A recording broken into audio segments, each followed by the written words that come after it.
regulate firearms on their campuses. The private institutions in New Hampshire and across the country ban firearms from their campuses. Why? The answer is simple. It's good business. If it weren't, they wouldn't be doing it. Banning firearms is good business for two reasons. First, the students and their families want safe and secure campuses. For many, it is a critical factor in the decision of which school to attend. And second, colleges and universities which do not provide reasonably safe campuses are exposed to expensive legal actions and substantial reputational change. The bottom line is House Bill 334, unless amended, will put the public institutions in New Hampshire in a competitive disadvantage. That is bad business, bad for our bottom line, and something that the state cannot afford to do, especially in this economic climate. In short, House Bill 334 is unlikely to improve campus safety and will likely have several bad side effects. It should be amended to exempt all of the institutions of the university system of New Hampshire and the community college system of New Hampshire, allowing them to maintain their current policies that prohibit firearms on their campuses. In addition to my written testimony, I am submitting a draft amendment for your considerations. Before I thank you for your time and consideration, I emphasize that as a law enforcement officer with more than 42 years' experience, I've seen more, far more, and have had to plan for far more gun violence than anyone would ever want to. I am not an opponent of the Second Amendment rights, but I am deeply concerned that House Bill 334 is unwise and would jeopardize the lives of students, faculty, staff, campus visitors, and law enforcement officers. And I thank you for this opportunity to present my testimony. That Representative Well. Mr. Halias, does UNH provide a space for hunting rifles and so forth for the students? Representative Welch, it's a great question. We do at the University of New Hampshire because we have an ROTC program. We also have students that bring their weapons to us for safekeeping, those that are hunters for target practice and whatever, and we keep them for them at the University Police Department. Isn't this true of most of the universities in the state? They have a policy similar to that for safeguarding hunting rifles. Yes, yes, that is true. It is true of the, well, at least with Plymouth State University. Our chief is here, and he's nodding his head. Yes. Thank you. Representative Castor. Thank you, Madam Chair. Would you believe that the vast majority of mass shootings occur in places where firearms are prohibited? And if such an incident were to occur at, let's say, UNH, and you explain to them that you made it a gun-free zone for their student protection, and they're not going to accept the answer that it was good for business. The parents are not going to want to hear that it was good for business, disarming their children. Well, I will tell you, as the chief of police who's been there for now 10 years, who has the opportunity to speak with parents during orientation and throughout the year, and to speak with the Parents Association, their biggest concern is the safety of their students on campus.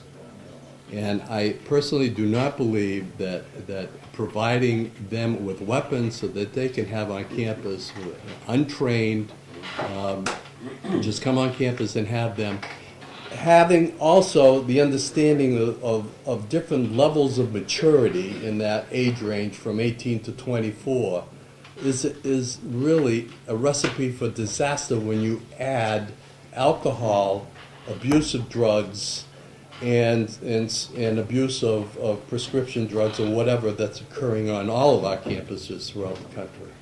Thank you. Representative Woodman. Thank you.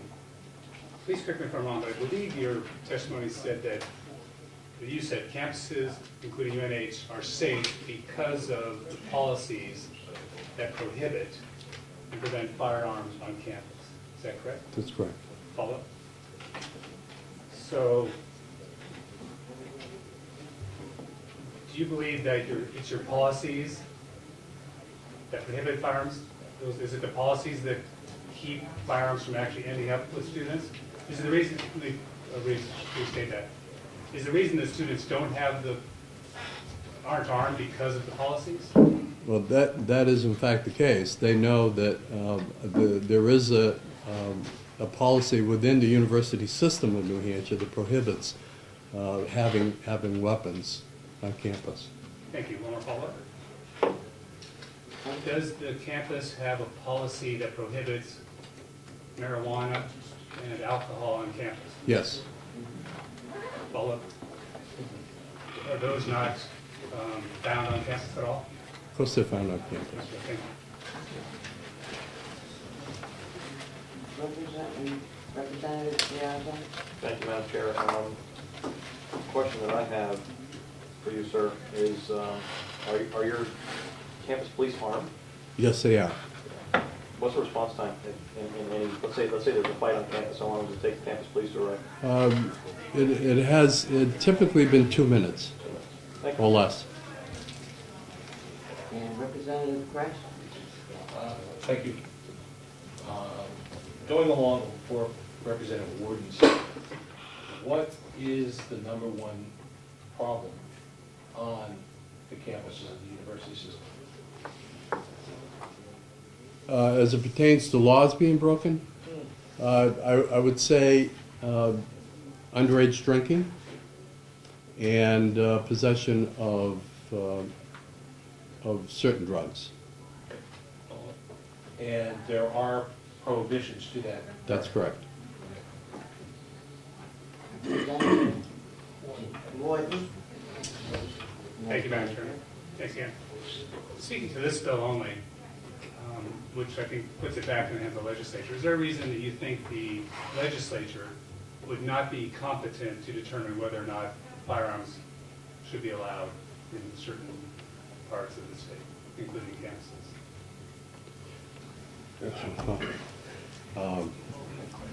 I will tell you that I think we have probably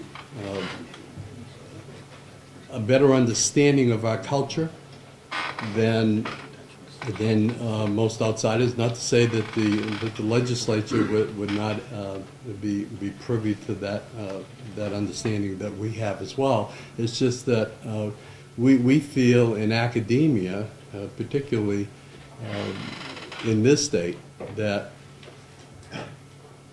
things are better done if we are able to control, have controls ourselves. And in other words, provide the proper policies and procedures to control whatever problems that we do have on campus.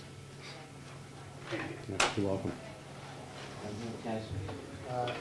Are your policies only applicable to students? No. They're applicable to anyone. Visitors? Correct. Paula? Don't you think this policy would unfairly affect the female population, as they're less likely to be able to win in a hand-to-hand altercation, where the great equalizer of the firearm would come in very handy?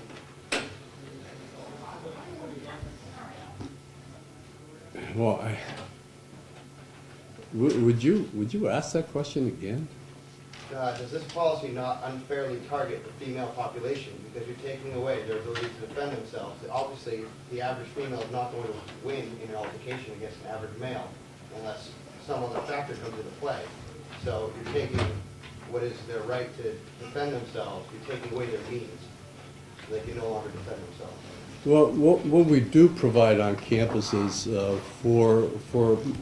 particularly for females, is a RAD program, which is a Rape Aggression Defense Program. And that's a self-defense program that we have probably twice a year, and female students, only for female students, where they become educated on how to respond to different situations where they may be attacked, and there is some physical procedures that they're taught in order to help them out, and also using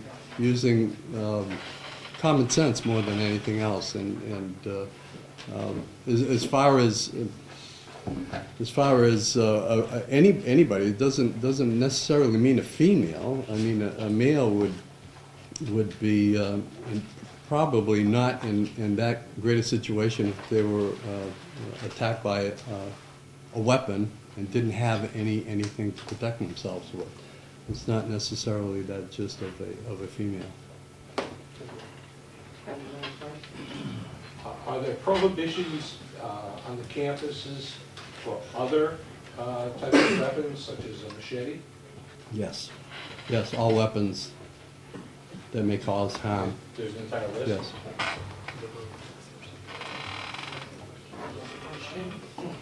You have written testimony? Yes, I do. Makes them so happy. Yeah. Thank you.